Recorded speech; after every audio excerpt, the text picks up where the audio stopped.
Hello friends, क्विकलेट के YouTube channel में आप सभी का वेलकम है। आज हम लोग स्टार्ट करने वाले हैं DL configuration, one of the most important topic जिसका यूज हम लोग बायोमोलिक्यूल में ग्लूकोज और अमीनो एसिड के नेमिंग के लिए करते हैं। आइसोमेरिज्म में भी इस पार्ट का एक बहुत इंपॉर्टेंट रोल है। जनरली हम इसका यूज फिशर प्रोजेक्शन में और नेमिंग ऑफ द कंपाउंड में करते हैं, जहां पर फिशर या डैश वेज कॉन्फ़िगरेशन में कंपाउंड होते हैं। आज मैं आपको एक ऐसा ट्रिक दूंगा जिसमें आप 5 सेकंड के अंदर में किसी भी ऑर्गेनिक कंपाउंड्स के डीएल कॉन्फ़िगरेशन का नेमिंग एकदम 100% सही तरीके से कर सकते हैं। तो आइए पूरे वीडियो को शुरू करते हैं। डीएल कॉन्फ़िगरेशन सबसे पहले कहां होता है? डीएल कॉन्फ़िगरेशन होता है ऑप्टिकली एक्टिव कंपाउंड में। सबसे पहला पॉइंट याद रखिएगा कि डीएल कॉन्फ़िगरेशन कहां होता है बच्चों? ऑप्टिकली एक्टिव कंपाउंड में। अब सवाल ये उठता है कि सर ये ऑप्टिकली एक्टिव कंपाउंड क्या है? तो ऑप्टिकली एक्टिव कंपाउंड ऐसे कंपाउंड होते हैं जो प्लेन पोलराइज लाइट को आइदर क्लॉकवाइज रोटेट करे घड़ी के डायरेक्शन में या एंटी क्लॉकवाइज रोटेट करे घड़ी के अपोजिट डायरेक्शन में। जब भी कोई कंपाउंड क्लॉकवाइज या एंटी क्लॉकवाइज रोटेट करता है प्लेन पोलराइज लाइट को, तो हम उसे ऑप्टिकली एक्टिव कंपाउंड कहते हैं। और डीएल कॉन्फ़िगरेशन के लिए पहला कंडीशन है कि हम इसे ऑप्टिकली एक्टिव कंपाउंड में निकालते हैं। आइए, यही बात मैंने लिखा है कि ऑप्टिकली एक्टिव कंपाउंड वैसे कंपाउंड होते हैं जो प्लेन पोलराइज लाइट को रोटेट करते हैं। अब ये रोटेशन बच्चों कितने तरह का हो सकता है? 2 तरह का, either clockwise either anti clockwise. तो देखिए, अगर क्लॉकवाइज रोटेशन होगा तो हम उसे कहेंगे D configuration. D stand for dextrorotatory और उस कंपाउंड को बोलेंगे डेक्स्ट्रोज।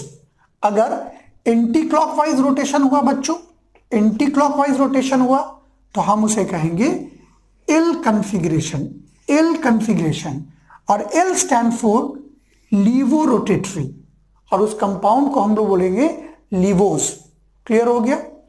तो पहला पार्ट जो था हमारा इंट्रोडक्टरी पार्ट कि डीएल कॉन्फ़िगरेशन क्या होता है, कहां निकालते हैं, क्लॉकवाइज होगा तो क्या होगा, एंटी क्लॉकवाइज होगा तो क्या होगा, ये हमने क्लियर कर लिया। अब देखिए, डीएल कॉन्फ़िगरेशन को हम लोग बोलते हैं रिलेटिव कॉन्फ़िगरेशन। 5वां पॉइंट है ये हमारा। तो डीएल कॉन्फ़िगरेशन को हम लोग क्या बोलते हैं बच्चों? Relative configuration. समझिए, what is the meaning of relative configuration? देखिए, रिलेटिव कॉन्फ़िगरेशन का मतलब यह होता है कि इस कॉन्फ़िगरेशन को निकालने के लिए हम किसी दूसरे ऑर्गेनिक कंपाउंड से उस कंपाउंड को रिलेट करेंगे। मतलब डीएल कॉन्फ़िगरेशन के लिए आपको एक रिलेटिव कंपाउंड को सेलेक्ट करना पड़ेगा। क्लियर है? वो रिलेटिव कंपाउंड होता है ग्लिसरल्डिहाइड। वो रिलेटिव कंपाउंड क्या होता है बच्चों? ग्लिसरल्डिहाइड। और उसका फॉर्मूला होता है CHO CHOH CH2OH।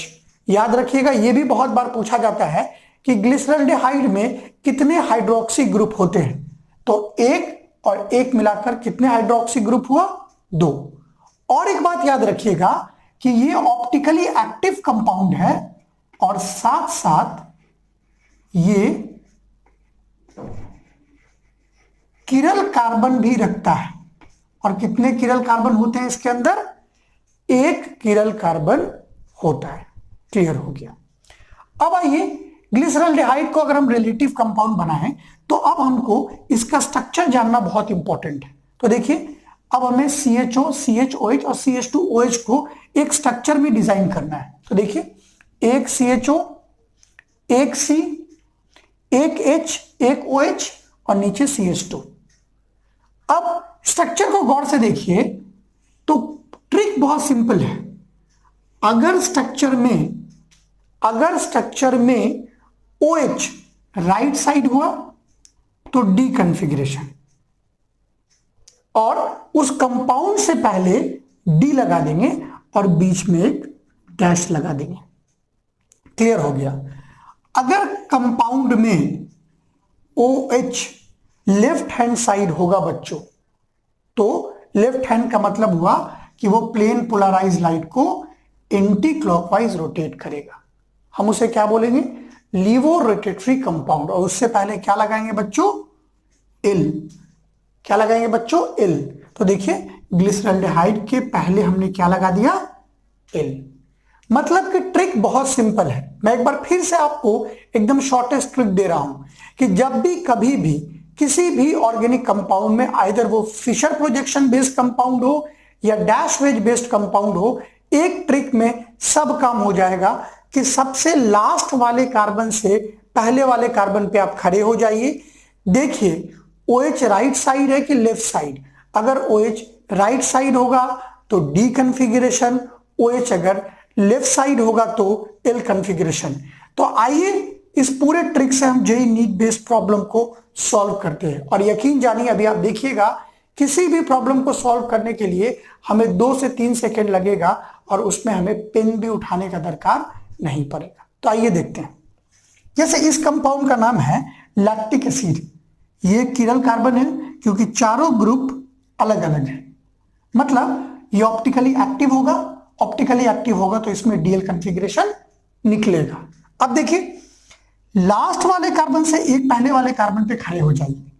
OH देखिए राइट साइड है कि लेफ्ट साइड?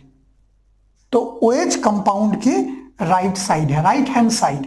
मतलब ये प्लेन पोलराइज लाइट को क्लॉकवाइज रोटेट करेगा। और अगर ये क्लॉकवाइज रोटेट करेगा तो ये होगा डेक्स्ट्रो रोटेटरी कंपाउंड। मतलब हमें लैक्टोज से पहले डी लगा देना है, तब इसका नाम क्या हो गया? D lactic acid. D lactic acid. Clear हो गया। अब ये भी लैक्टिक एसिड है। अब देखिए लास्ट वाले कार्बन से एक पहले वाले कार्बन को देखना है। OH देखिए बच्चों लेफ्ट हैंड साइड है, कंपाउंड के लेफ्ट हैंड साइड।